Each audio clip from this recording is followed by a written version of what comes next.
In the world of My Hero Academia, you could be born in the 80% of people with a quirk. You could be born with some great quirk, like explosion, or all for one, or with a mid-quirk like frog or acid. But there are quirks that are not that great. You may even question how these people managed to pass UA's entrance exam, and took the place of students from Class 1B with better quirks. This video will list the top 5 worst quirks in Class 1A in my opinion. I am Dino Boy, and let's get into this.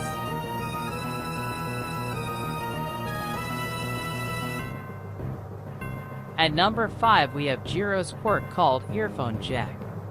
This is a mutant-type quirk that gives the user earphone jacks at their ear lobes. Jiro can use her cables to listen and spy on sounds and vibrations when she connects it to objects like the ground. Jiro has speakers in her boots, which allows her to amplify and use her heartbeats in a concentrated manner to use a sonic attack. She can also use it to plug into electronic devices and use her jacks like normal.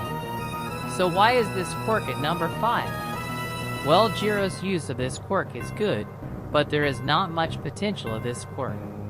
This quirk is good for search and rescue, but for anything else like fighting a villain, it is not that great.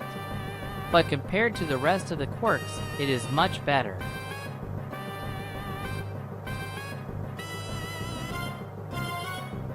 The next quirk is Koji's quirk in E-Voice. This is an emitter-type quirk that allows Koji to communicate and control with animals except humans through speech. He can command birds for reconnaissance or use insects to search and rescue trapped citizens. This quirk has lots of potential with the amount of animals in the animal kingdom. But with Koji's shy nature and the animals around him holding this quirk back, this quirk would get a power increase if Koji has a lion or elephant with him. Also, side question, can Koji control Principal Nezu because Nezu is just a mouse that gained intelligence from his high specs quirk? If you have any ideas, leave it in the comments below.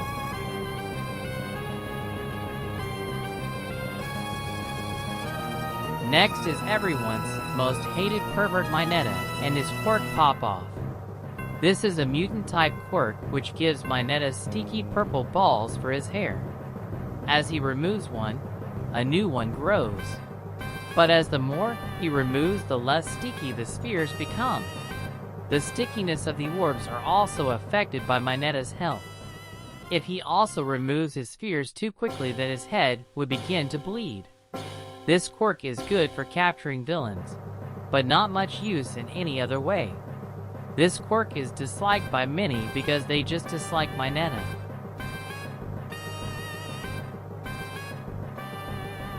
Next is Toru's quirk Invisibility. This quirk is a mutant-type quirk that, well, makes Toru invisible. Well, she is constantly invisible, but only her body. So most of her hero costume is just her naked with only gloves and shoes. Through her training, she is able to manipulate light.